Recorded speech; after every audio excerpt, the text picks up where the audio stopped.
Okay, well, we have a lot to do this evening, so I think that we should get started. My name is Charlene Margot, and I am co-founder of nonprofit The Parent Venture.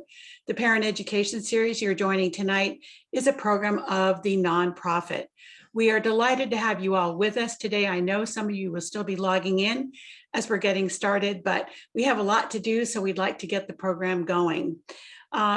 If you would like Spanish interpretation tonight, we have with us Cynthia Hinestrosa, and there are directions in the chat.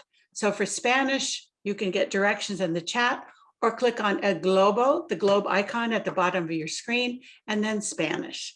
Okay, so Spanish interpretation. Thank you so much, Cynthia, for being with us tonight. I'd like to tell you a little bit about the logistics and the format of the program this evening. This is a webinar, so we will have two ways for you to engage.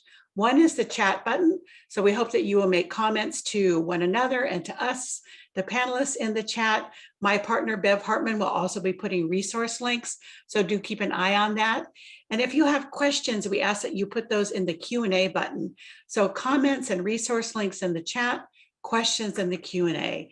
And we really do hope that you have questions. This is not an easy topic, but given that September is Suicide Prevention Month, it was very important that we present this, and we could not be more proud to bring you this collaborative community event.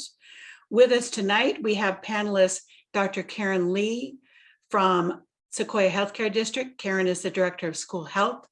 Jenny Bratton, also from Sequoia Healthcare District, Manager of Grants and Programs. Brooke Pollard, Program Coordinator for the Youth SOS team at StarVista, and Sylvia Tang, who's a community health planner from San Mateo County Health. So a special thanks tonight to all those organizations, the Sequoia Healthcare District, San Mateo County Health, and and San Mateo Health. Did I miss somebody? StarVista, for your participation in this program. We know that the interest level has been high with more than 130 registrants tonight. So again, so glad you can join us. We have a lot to get to tonight. We're going to be starting with a little introduction from Sylvia Tang about her work in the Suicide Prevention Committee. And then after that, I will introduce you to our short keynote presenter, Brooke Pollard. Brooke will be talking to you about signs to look out for in terms of suicide prevention. And then we're going to have a short presentation from Dr. Lee and Jenny Bratton on the green folder, which was developed through the Sequoia Healthcare District. So again, a lot to do tonight. So glad that you are with us. And I would like to introduce you again to Sylvia Tang, who's the community health planner from San Mateo County Health. Take it away, Sylvia. Thank you so much, Charlene, and Parent Education Series and all the panelists that will be speaking soon. Also, thank you to all the audience members, assuming many of you are parents, caregivers, or part of the village that we need to take care of our community. I am also a parent of two, and my name is Sylvia Tang. I use she, her pronouns. I work for the Office of Diversity and Equity, which is housed within San Mateo County Behavioral Health and Recovery Services. I just want to briefly mention that our organization, our office, we call ODE, aims to bring opportunity for everyone in our county, in San Mateo County, to achieve mental wellness and be free from substance use issues. So if you ever have any questions, I'll leave my information in the chat. I just briefly, for a couple minutes, want to introduce you to September Suicide Prevention Month. So suicide prevention is recognized in September nationwide, statewide, and in our county in San Mateo County. And we think it's really important time to honor those affected by suicide and really educate our community, because there is definitely more to learn about suicide, as you'll learn today. There's a couple more events if you're interested in learning more about suicide prevention, and I'll put it in the chat. And also, if you have any questions about maybe you want to get involved with suicide prevention in your community, or you just want some resources and what you want to know what websites or phone numbers to call, I'll leave a website that you can visit and check out. Also, feel free to personally reach out to me, email me, call me if there's any questions you have. Otherwise, thank you so much for taking the time to talk about suicide, to listen about suicide, and hopefully can bring this conversation outside of this event. So thank you so much, Charlene, and I can pass it on to the next speaker. All right, thank you so much for that, Sylvia. We admire the work that you're doing, and thank you on behalf of the community for that. All right, next we have a little mini keynote with Brooke Pollard from StarVista. I'm going to tell you a little bit about Brooke before she gets started. Brooke Pollard, MSW, is the program coordinator for StarVista's Youth Stabilization, Opportunity, and Support SOS team, part of the Crisis Intervention and Suicide Prevention Center. Brooke's interest in the mental health field began in high school when she started working as a peer counselor at the Crisis Center's peer-to-peer chat room. She earned her master's in social work from the University of Southern California with a specialization in helping youth and families experiencing severe mental illness. Through her work with youth, families, and acute mental illness, Brooke has developed a passion for destigmatizing mental health and accessing services. We could not be more delighted to bring you tonight, Brooke Pollard. Take it away, Brooke. So nice, that introduction. Thank you, Charlene. And I'm so happy to be here in community with all of you and share a little bit about what we know about suicide, and as parents, how to support our children with this topic, because it is a hard topic to approach and talk about. So let's start. So like Charlene said, my name is Brooke Pollard. I use she, her pronouns, and I am the program coordinator for the Youth SOS team, which is part of StarVista's Suicide Crisis Intervention and Suicide Prevention Center. We have been a staple in our community and suicide prevention for 55 years. We are actually celebrating our 55th anniversary this year. So a little bit about our crisis center. Just want to give you some information and resources off the top. We do have a lot to offer. Our first service that is still in existence today is our 24/7 crisis hotline. Our direct number is this pink number here, 650-579-0350. We do work in partnership with the National Suicide Prevention Lifeline. So that is that 1-800-273-8255 number. And the wonderful thing about being partners with a national organization like that is if someone were to call in the National Suicide Lifeline and has a 650 area code, it actually gets routed to our center. They do this so that folks get the most direct and local resources possible. Since our hotline, we have, gained quite a few more services with technology and assessing the needs of our community and really trying to meet those needs. And so we've added quite a bit more. And one of them that I want to highlight specifically, since we're talking with parents tonight, is we have a lot of teen services. And our main ones are either our text line, which is the number is 650-747-6463, as well as our chat service. It used to be a chat room, although teens don't really know what a chat room is anymore, so we just call it a chat service. If you access our chat service through our website, which is www.sanmatocrisis.org, or text our text line, it will look very similar. We've done that so that folks feel like they're getting the same service, either one they access.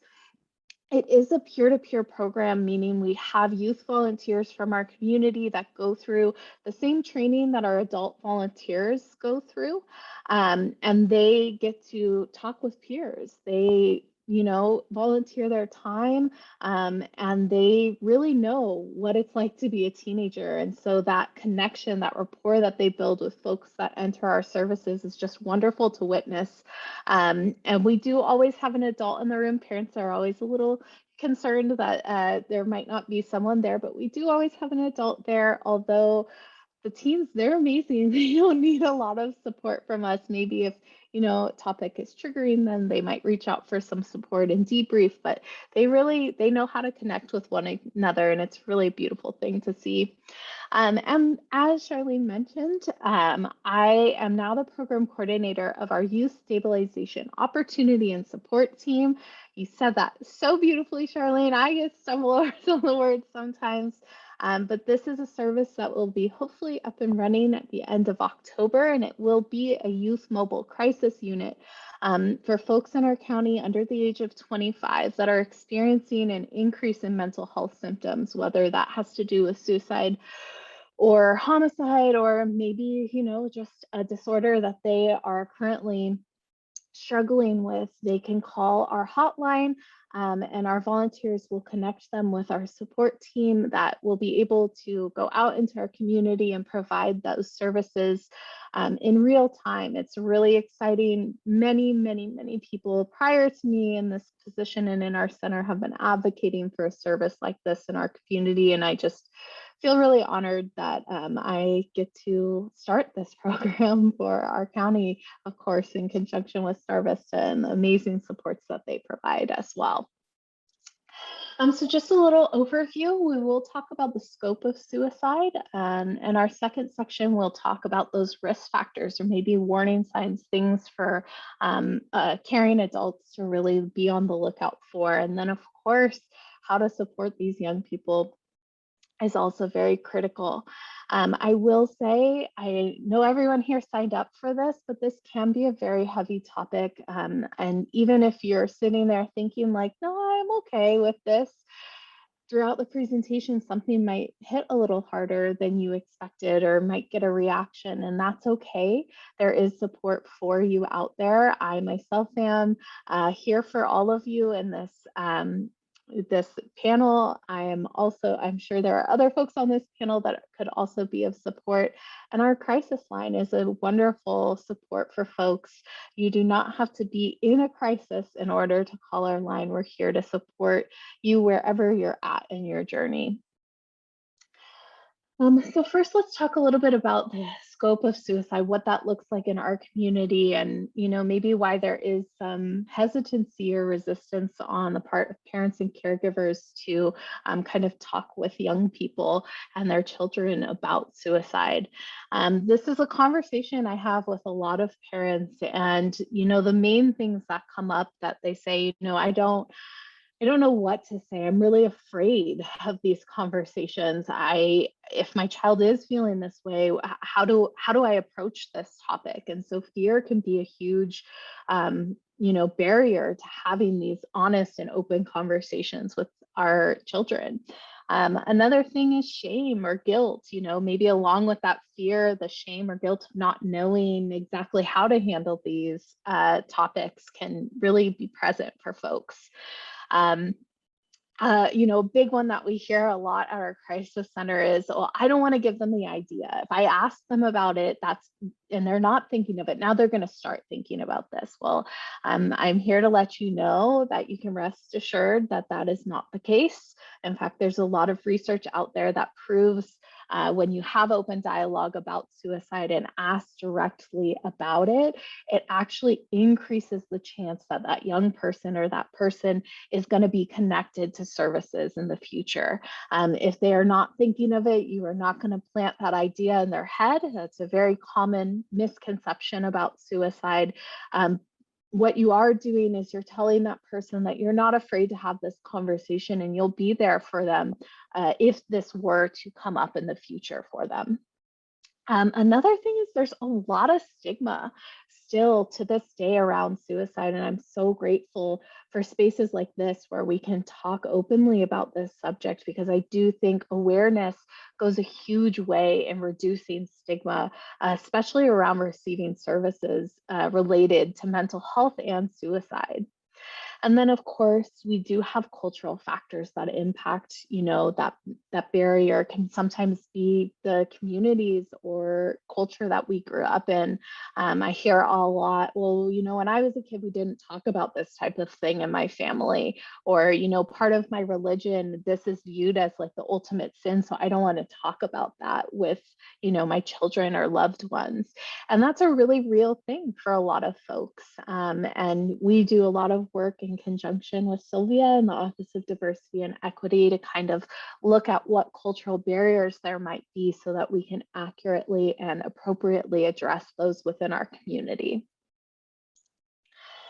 So some facts and figures, kind of getting more into the scope of this issue. So we do a lot of work with the American Foundation for Suicide Prevention. They are wonderful. They're like the leading organization we turn to for research in the field of suicidology.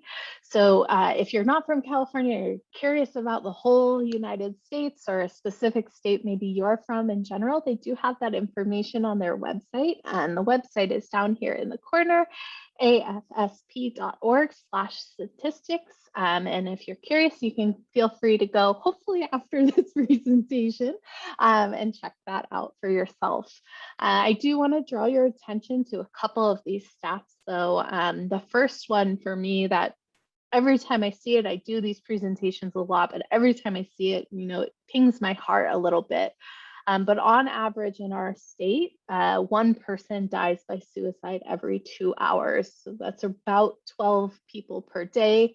And that is too many people. That number always sticks with me, especially being in this field. You know, sometimes we can almost become routine with a topic when we talk about it so much, but every time I see this slide and I see that number, those are 12 people, those are 12 loved ones that have died by suicide, and that's too many. And it really fuels me to continue my work in suicide prevention because it's so important. The next fact that I'll draw your attention to is right below. It says, more than 4 times as many people died by suicide in California in the year of 2018 than in alcohol-related motor vehicle accidents. So I am probably younger than most people here, but when I was in high school, drunk driving was really the public health crisis. I mean, they did everything, including having experiential things come to our campus, where our whole campus was impacted, right, by death of a student, a fake student that they made up to press in a drunk driving accident, to press the importance of, you know, not drinking and driving. We had programs where teens would volunteer their time, and if you were drinking at a party, you could call the line and they'd come and pick you up and take you home safely. And, you know, this to me reads, when we have public invested in a public health topic, change happens, right? And so for me, that is why I love this work so much. I think that suicide is a public health crisis that we all need to be addressing. It's not going to take just clinicians or therapists or doctors or people in the mental health field to fully get the scope of suicide, right? We need everyone involved in our community to make it a suicide safer community.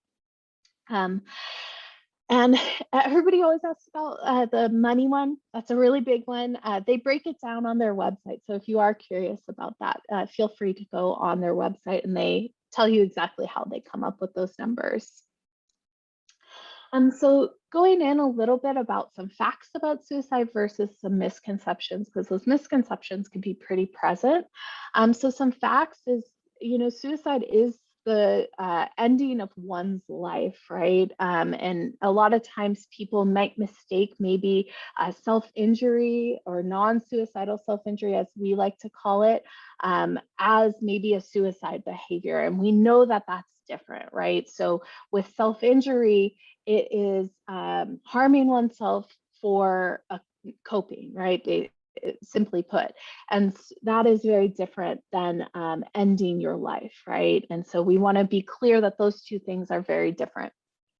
It is the second leading cause of death for folks ages between 10 and 34 currently in the United States. People always ask what the first one is, and it's accidental death or unintended injuries.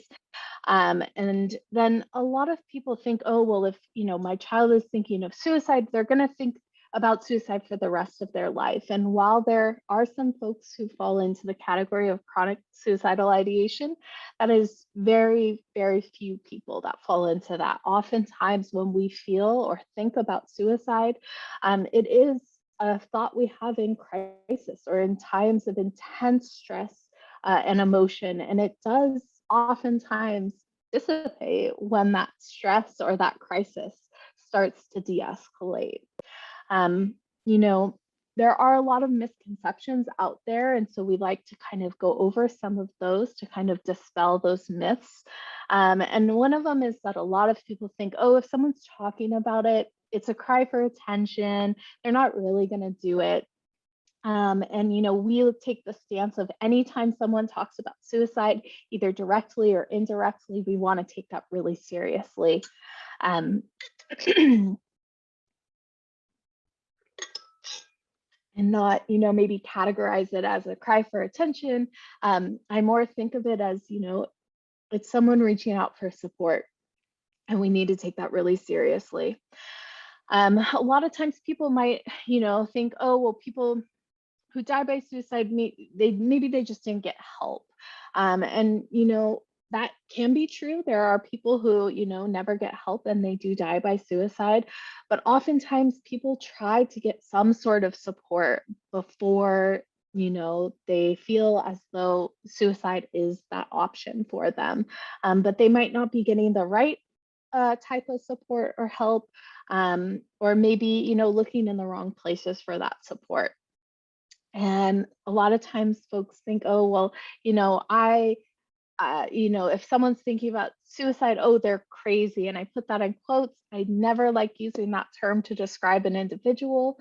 But, you know, that is something that we hear often. And someone is not crazy because they're thinking of suicide. In fact, it is really common to think about suicide, especially in those moments of crisis or high times of stress. A lot of people think that it is unstoppable, that nothing that you could do or say would be able to stop someone from dying by suicide. And again, while there are folks that are very intent on that and do complete suicide, you know, it is oftentimes can be interrupted, is how I like to think of it. And in fact, we see that every single day on our crisis line. Folks call us very intent to die by suicide, and having that connection with someone really does help alleviate that immense feeling of being trapped or like a burden, unable to escape. We have already reviewed that asking about suicide will not give the person that you're asking the idea to die by suicide. In fact, it's the opposite. It shows that you are a support to this person currently and in the future, and that you will be able to handle this or connect that person with services that will be able to support them. And then a lot of times people think these thoughts are permanent, and they're not.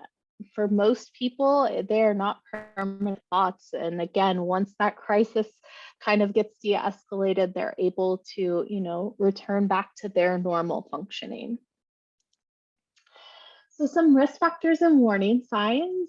Again, I will say, I always need to look this up and I always forget to, but you are all here in the training about suicide. And so, you know, if you are going out into the community to buy a red Mazda, all of a sudden you're seeing red Mazdas everywhere, right? And so just because you might see some of these risk factors or maybe some of these warning signs with the people in your life, does not necessarily mean they're thinking of suicide, right? But it is great to have the awareness and start these conversations if you are concerned that maybe someone in your life is hitting a lot of these categories or behaving in these ways. It might be a nice invitation to check in and see how they're doing and see how you can be of support to them. So for risk factors, we really do break it down into two categories. We have our health concerns as well as those environmental factors that play a role. So for our health concerns, we do know that there are certain mental health disorders that have higher rates of suicide ideation as well as behaviors. And so some of those, you know, one is depression. Oftentimes, I think this is the one that is most linked to suicide in the media and how it's reported in the news, because it is Actually, one of the criteria, if you look at diagnostic materials that clinicians use, the last criteria for depression is reoccurring thoughts of death and suicide. And so again, not every person who has depression has that last criteria, but it is part of that criteria. And so that's why oftentimes you see those things linked in the media. Another mental health disorder that is oftentimes linked to suicide is bipolar disorder. This is a mood disorder that has different types of episodes, either depressive episodes or mania or hypomania. And about a quarter of suicides, when someone has died by suicide, about a quarter of those deaths are someone with the diagnosis of bipolar disorder. So for me, when I hear that someone is diagnosed with bipolar disorder, my clinician alert bells go off, and I want to make sure that I'm appropriately asking directly about suicide and doing thorough assessments to ensure their safety.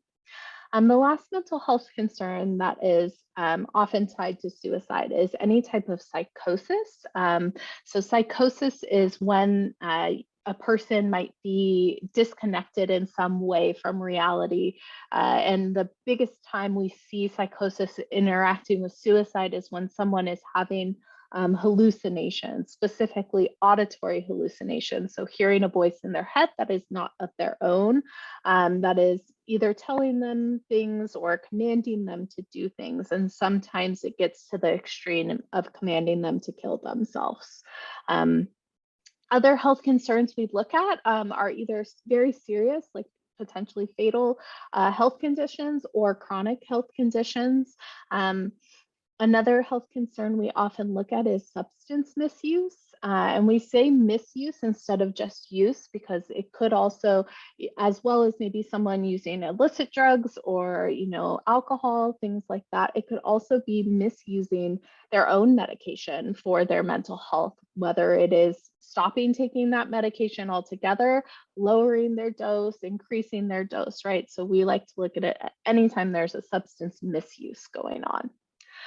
And for environmental factors, we know that stress can create chaos, uncertainty, and crisis in someone's life. So anytime there is stress, especially prolonged stress, which I think a lot of us are feeling in this pandemic, that could be a time in the person's life where maybe they do think about suicide.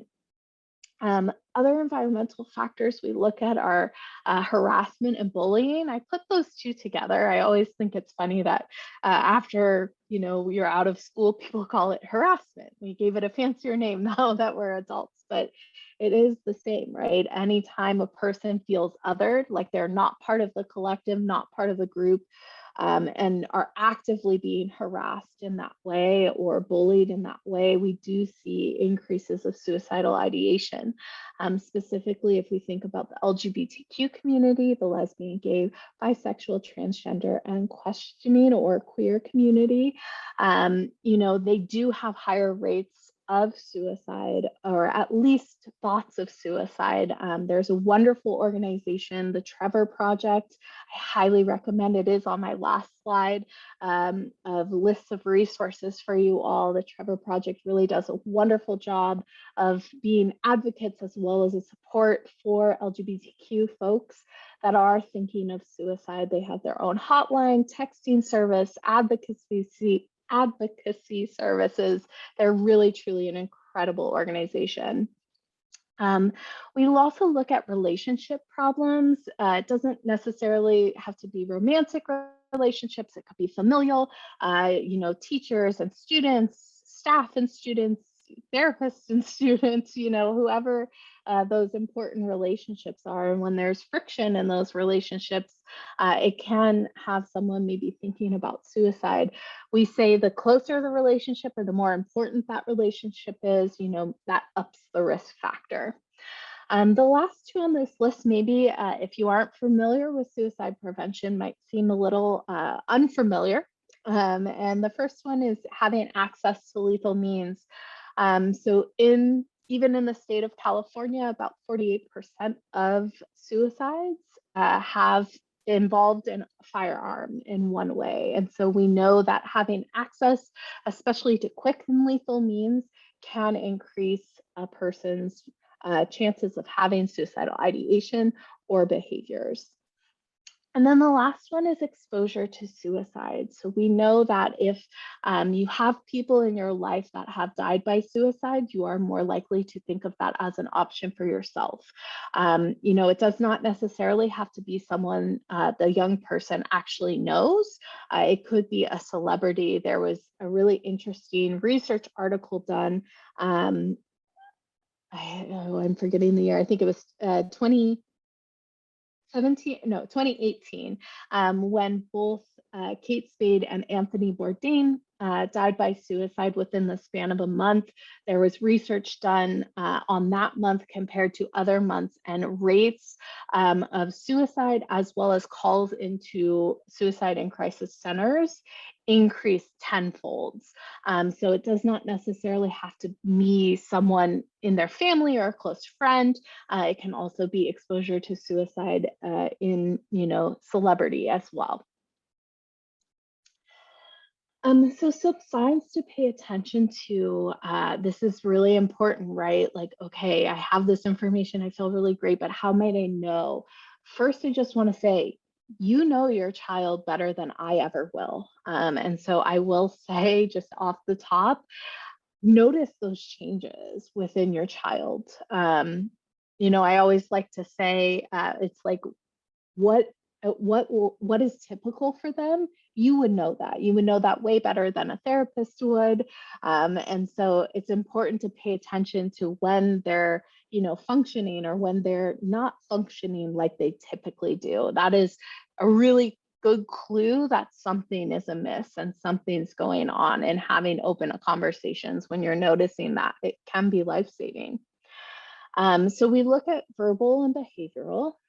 So for verbal, like we said, anytime someone's talking about suicide, either directly or indirectly, we need to be having a conversation around suicide with that person. So it could look like someone just flat out saying, like, I want to die, or I'm thinking about killing myself. But it could also, you know, sound like, you know, I really just feel like a burden on everyone around me. Like, no one would care if I wasn't here anymore. I don't really have anything left to live for, right? It could, you know, in some cultures, that is not something that's talked about as openly. And so it might be, you know, more talking about pain or feeling an immense amount of physical pain even. That is definitely something that we want to be paying attention to. And then, of course, saying goodbye to people.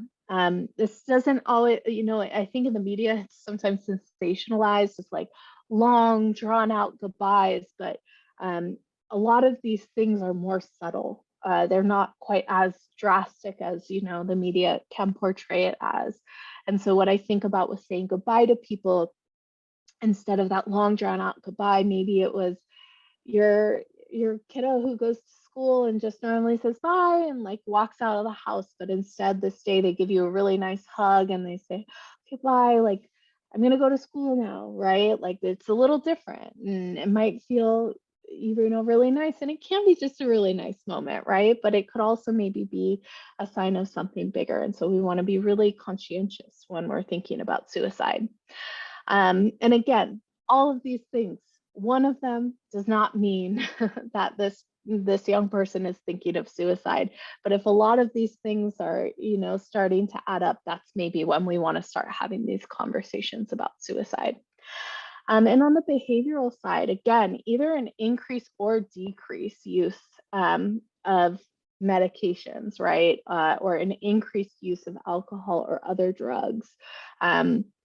It's a sure sign to me that something is going on for this young person that we want to be checking in about. It could be suicide, it could be something else, right? So anytime there are these maybe less helpful ways of coping going on, which, you know, alcohol and drugs are for a lot of people, it's a good invitation for us to ask about what's going on.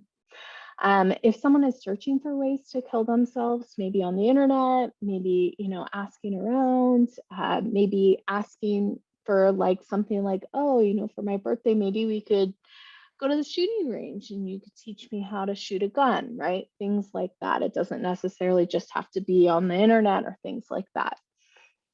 If someone is acting, it says recklessly, but more how I think of it is like without any self-preservation, right? If they're acting in ways where it seems like they might not care if something were to harm them or not, that could be a behavioral sign they're thinking of suicide. Oh, sorry, that feels trapped should have been on the verbal side of things. We often hear individuals talk about feeling really trapped in a situation, not having a way out. Withdrawal and isolation is another big one. I think this one has become harder to detect during the pandemic, right? We all are kind of withdrawn and isolated from one another. Even if we're back to kind of doing some activities, there might be hesitation on people's parts. And so again, one of these in isolation, I know isolation, and I'm talking about isolation, does not mean that the person is necessarily thinking of suicide, but it is a great way to start these conversations. And then lastly, if they're giving away possessions and, oftentimes there's a feeling on the person who's thinking of suicide that they want to take care of things, make it a little easier on folks in their lives when they do die by suicide. And so we see sometimes people will give away things that mean a lot to them or maybe mean a lot to the person that they're giving it to. And, that is definitely a sign that maybe this person is thinking about suicide. They're not going to be around much longer to use whatever the item is. So just some additional kind of ones that didn't necessarily fit into either of those categories perfectly, but some signs to notice is maybe, feeling hopeless about the future. That maybe this was someone who always planned on going to college, had a really clear set goal about their future, or maybe it wasn't even college, maybe it was after college. They had a really clear defined plan of what they wanted to, or after high school, a clear defined plan of what they want to do, but now are just like, I don't really care. I don't care what happens. I'm not going to like maybe do that anymore, right? And not replacing those things with something else. If you notice that there's a significant change in academic, or maybe even if your child does have a job, like work performance, those are things to take note of. Again, we're in a pandemic. A lot of people's grades suffered, right? A lot of that academic performance suffered. So doesn't necessarily mean suicide, but it's a great way to start a conversation, right? And maybe in a non-judgmental way of like, why are your grades so bad? Of like, oh, this is unusual for you. Normally you're, a B student, and I see some D's here. Like, what's going on? I'm curious.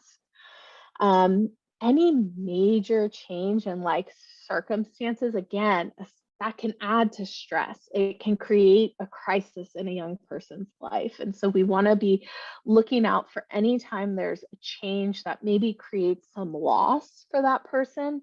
Doesn't necessarily mean a death, right? Like a loss of an activity that they used to enjoy, maybe a loss of a relationship, right? Maybe they're in a friendship or a romantic relationship that ends. That could create a crisis for someone, and it might have them thinking of suicide.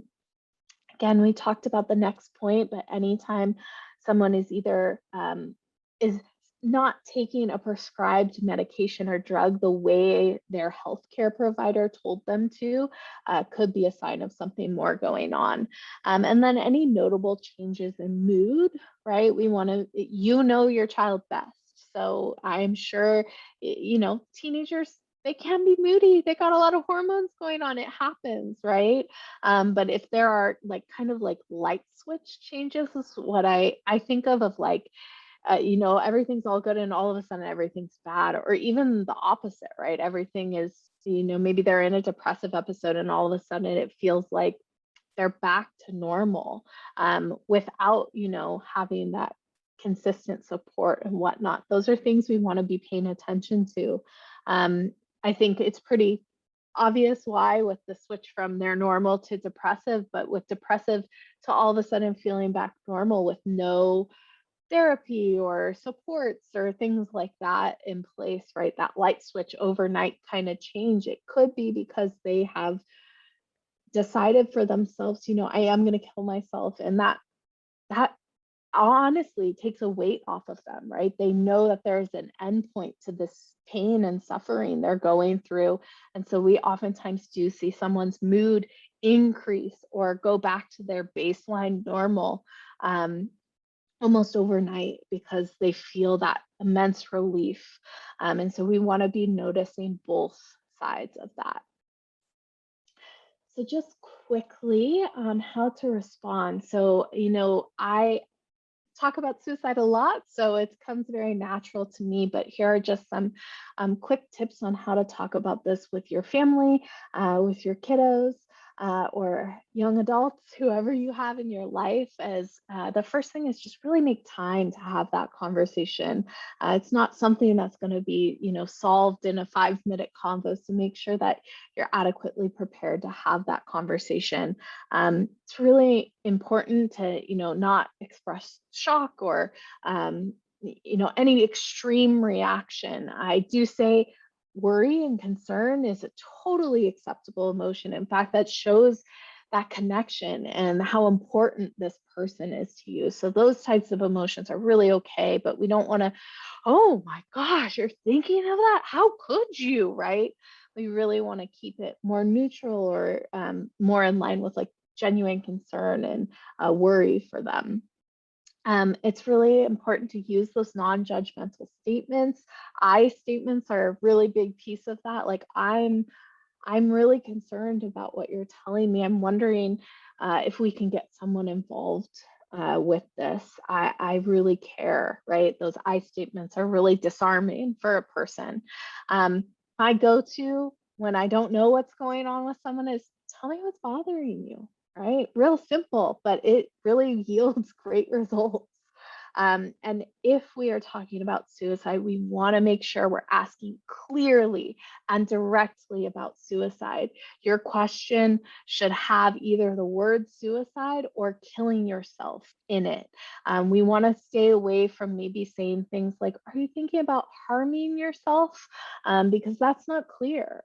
Harming yourself could mean, are they engaging in self-harm, right? It doesn't necessarily mean, are they thinking of killing themselves or are they thinking of suicide? So we want to make sure that we're asking very clearly and directly about that.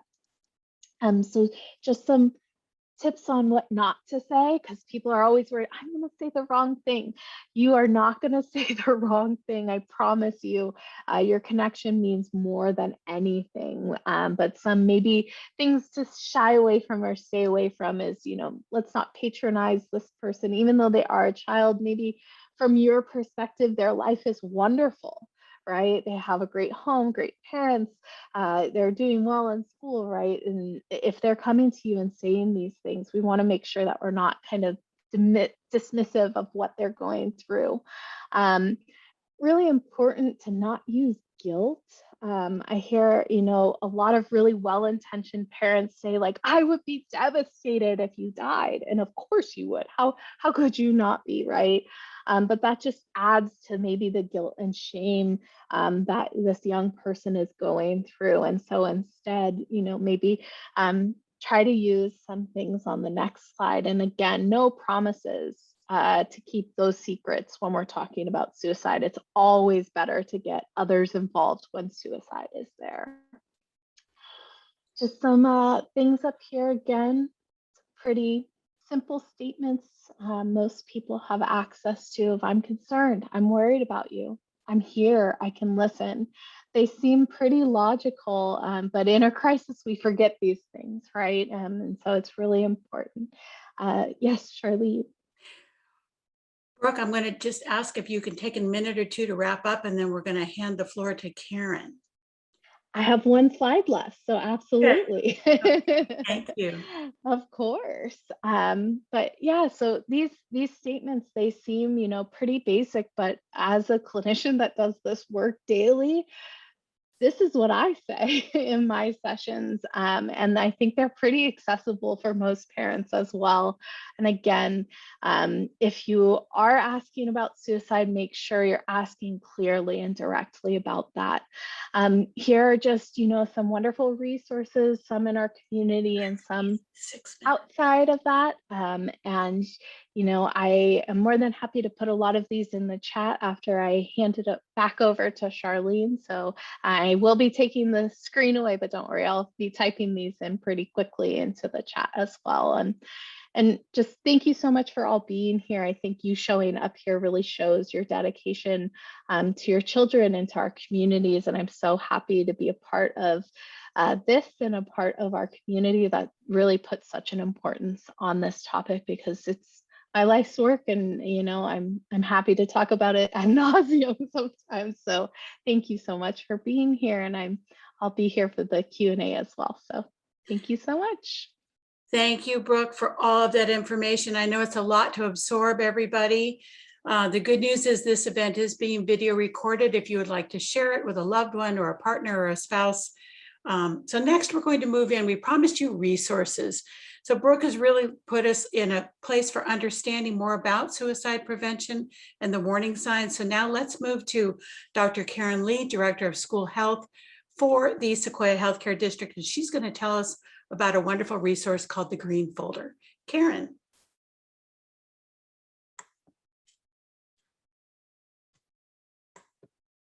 Ooh.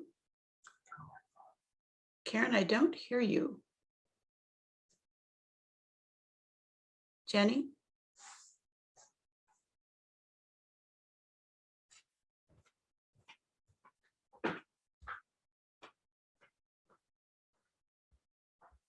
Jenny and Karen, we don't hear you. Karen, you may need to share the audio from your computer.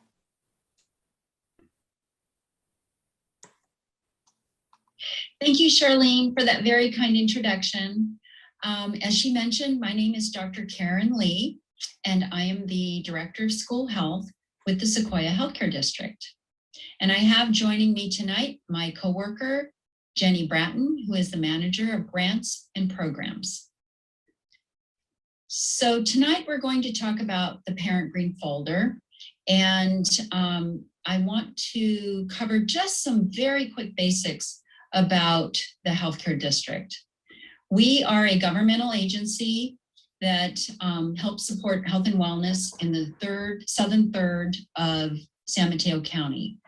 We are located in cities from Belmont. We cover from Belmont down to Menlo Park, and from the Bay out through Woodside and Portola Valley. And we care for 230,000 residents within the county. The Healthy Schools Initiative is the largest program of the healthcare district. We invest $4 million annually in this program.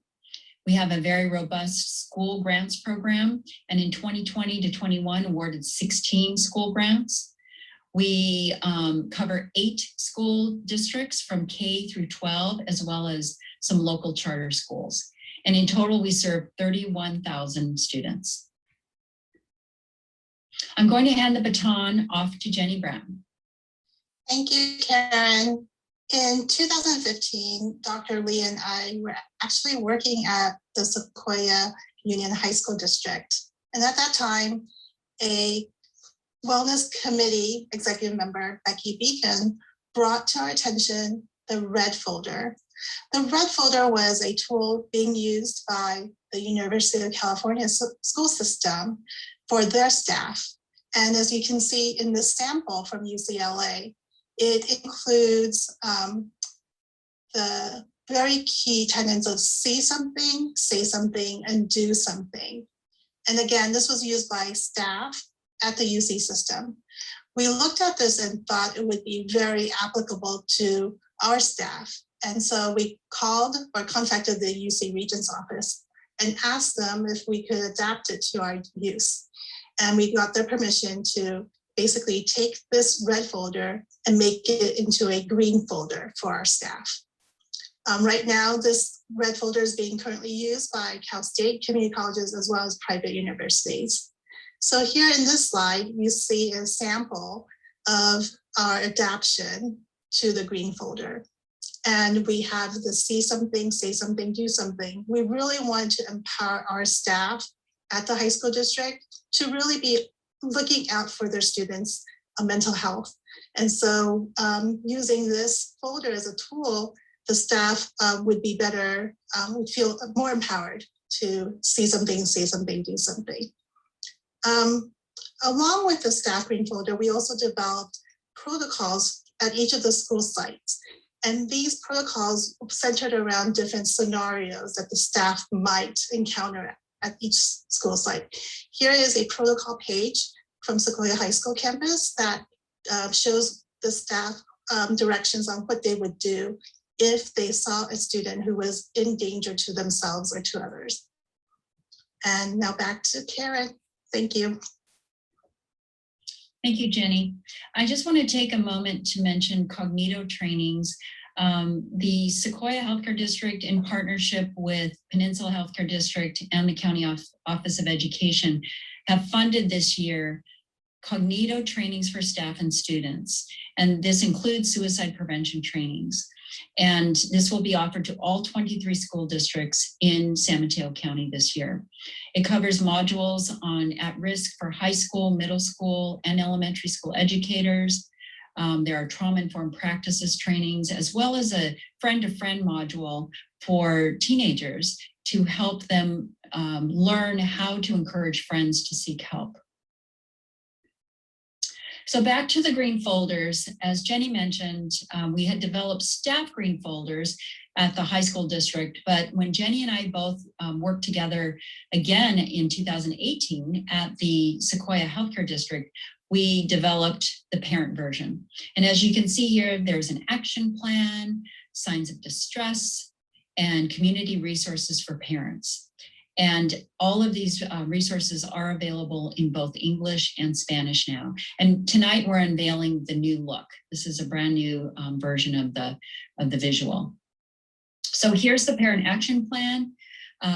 It, again, assisting your child in distress, encouraging parents to see, say, and do something. Signs of distress, academic signs, psychological signs, physical and safety risk signs. And then a very complete list of community resources for parents, broken down by county agencies, hotlines, community agencies, targeted supports, and additional resources. In order to access these parent green folders, I will direct you to our Sequoia Healthcare District landing page, seqhd.org. If you go along the top banner, you will see schools listed. Click on that, you'll get a drop down, and then you'll see parent resources. Under parent resources, you'll see our green folder, as well as a Healthy Schools Initiative newsletter, which we distribute to our 8 school districts on a biannual basis. So you can take your time going through this. Again, it's both in English and Spanish on our website. So with that, here's our website URL. Please follow us on social media and feel free to reach out to me if you have any questions or comments. Thank you very much. And with that, Charlene, I will hand it back to you. Thank you so much, Jenny and Karen. As somebody who participated in the original planning of the green folders, I can tell you it's a wonderful, very comprehensive resource. Really looking forward to the new version. So thank you, Sequoia Healthcare District, Jenny, and Dr. Lee.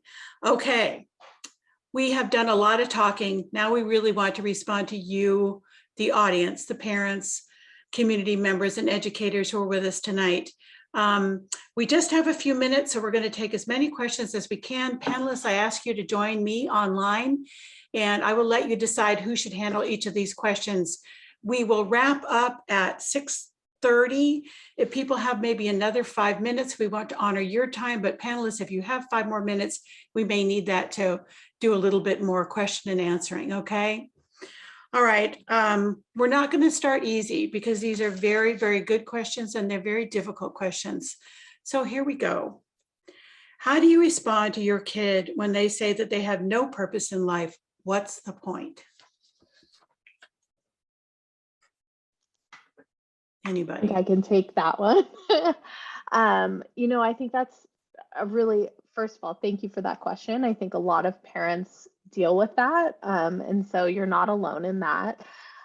One thing I would say is, they are a teenager or younger. They might not have a quote unquote purpose in life, right? And that's okay at this point. They're still figuring it out. So I would maybe suggest, trying to have honest conversations around why they feel that way. Maybe try and explore what things have brought them joy in life and maybe see if some of those things could continue to bring them joy.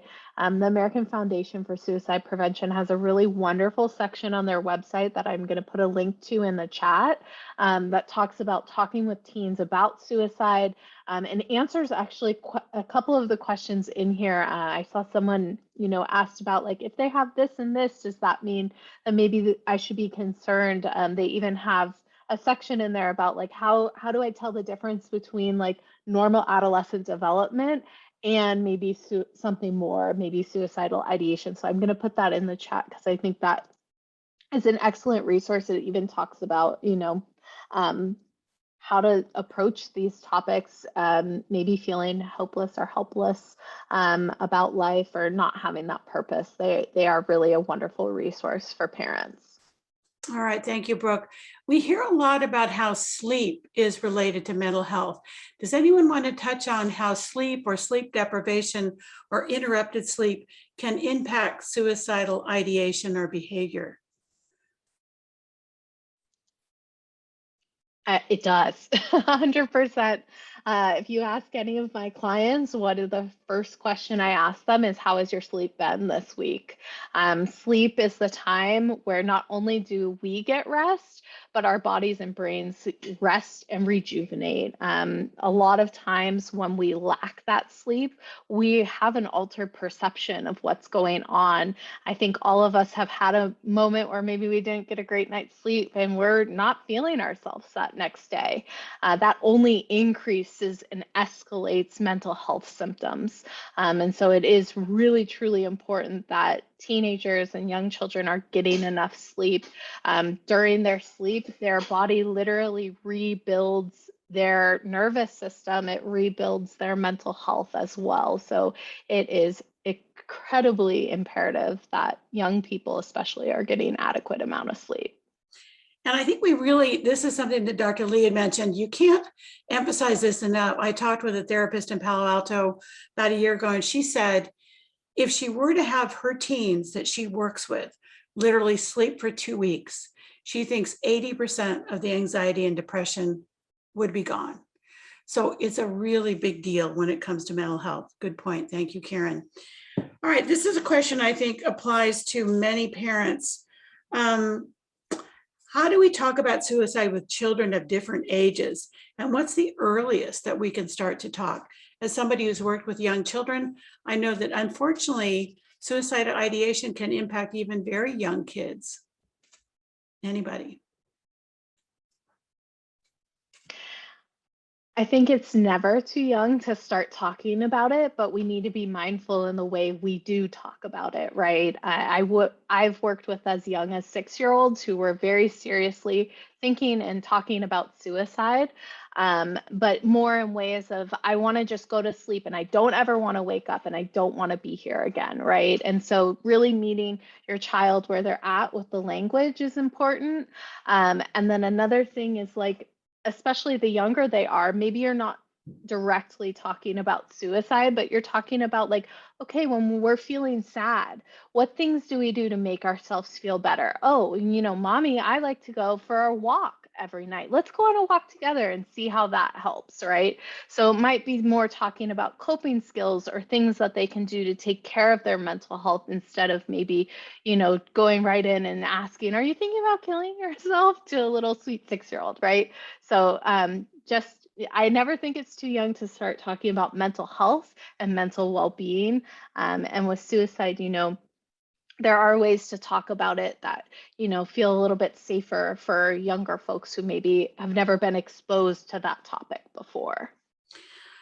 All right, again, this question might come back to you, Brooke. There's a parent who writes in with a teenage son who says, we've just become aware, the parents and the therapists, that our son has been participating in some self-harm and that he is expressing some really very suicidal behavior, but he won't take any help. He's pushing everybody away. Do you have any advice? This is a difficult situation. Yes, it is a very complex one.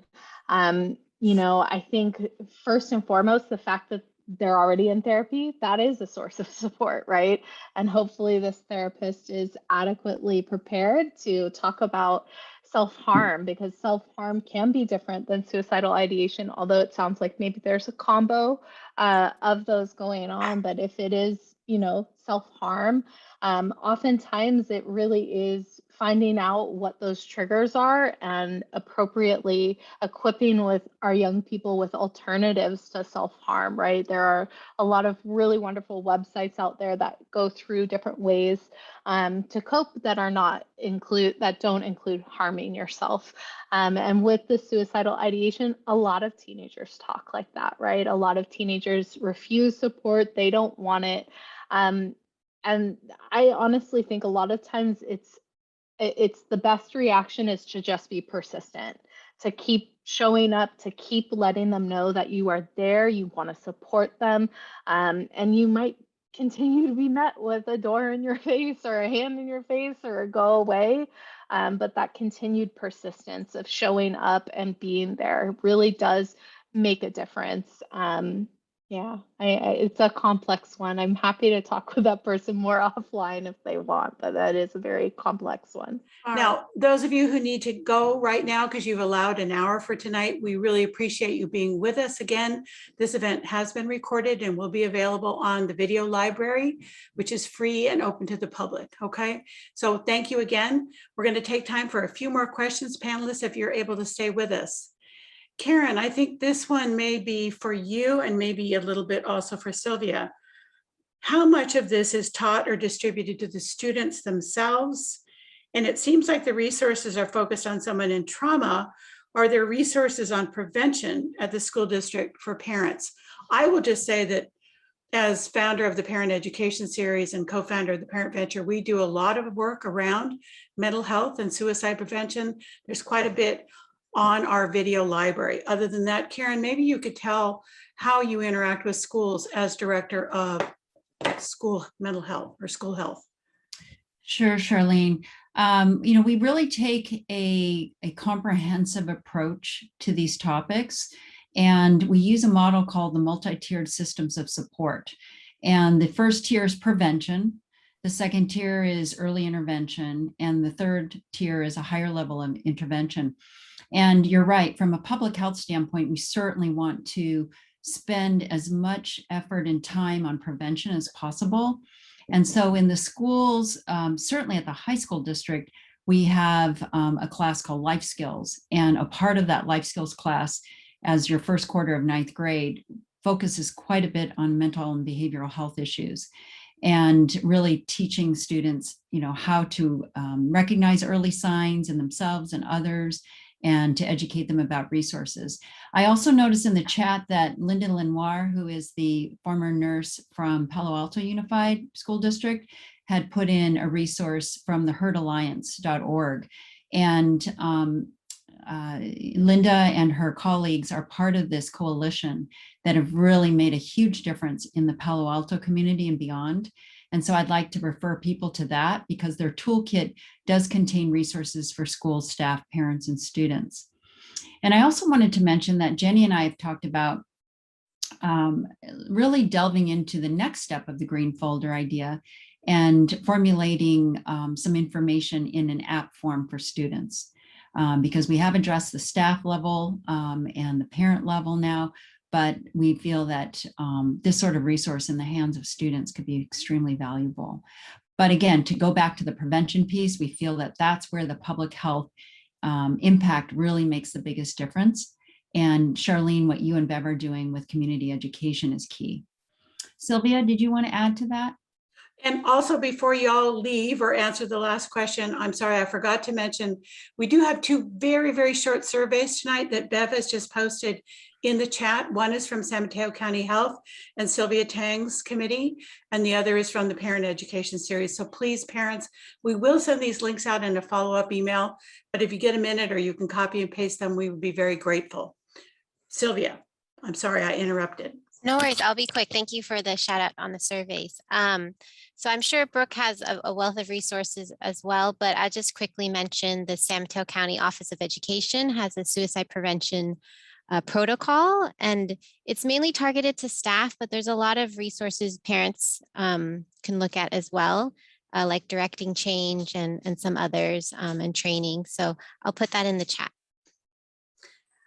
All right, and for the last question, if we could solve this one, I think we would all be very rich people. It's a serious question, but it's also the one that we hear more than anything else, no matter what the topic is. So this parent asks, what can you say to your kid that only wants to play video games? They say it's the only thing that makes them happy. This is a young teenager. Video games, the only thing that makes them happy. Anybody? I always recommend, have you ever tried playing video games with your child? Have you ever tried to enjoy the things that they enjoy so much, to, you know, kind of get into their world a little bit? And a lot of great conversations can happen during that of, you know, tell me, like, I'd love to learn how to play this. Tell me what you love about Minecraft, or tell me what you love about this game, Fortnite, or whatever have you. There's so many of them now. And just kind of maybe start there. I think, you know, a lot of times this is the way people connect now too, a lot of times. And so we want to be mindful, like, yes, limiting screen time is very important, but if we are fully restricting and only allowing a certain amount of it, are we disconnecting this child from their community and from some of their supports? A lot of these games have interactive portions to it where they are connecting with other users of the game. And so they do find community and friends through that as well. So just, you know, being mindful, technology is wonderful, but yeah, like also making sure there's a healthy balance, right? Making sure that we are setting limits when we need to. It's really good advice. Empathy and interest are two things that go a long way towards helping with teens. Our friend Erica Pelvin from My Digital Tattoo always says her son is a gamer. So she says to people, remember, my kid said to me, Mom, you would never run out onto the soccer field to ask a question or tell me to come to dinner, but you do it to me all the time. So it's good to remember that that is a real activity that means a lot to your child. And the more that you can do, as Brooke said, engage, ask questions. Why do you like this? What's so fun about it? Show me what you like. That goes a long way. Also involving the teen and setting the limits. As our friend Dr. Stixford and Ned Johnson would say, authors of The Self-Driven Child, that respect element and engaging children in the solution is also really helpful. Well, we want to thank everybody today. Again, Brooke Pollard from StarVista, Sylvia Tang from San Mateo County Health, Jenny Bratton and Dr. Karen Lee from Sequoia Healthcare District. We're so glad that you could be with us tonight. Thank you for engaging with us and this conversation. Again, it will be recorded. You will be receiving in the email a link to tonight. Thank you, everybody, for being with us. Take care, stay well, and we hope to see you again soon.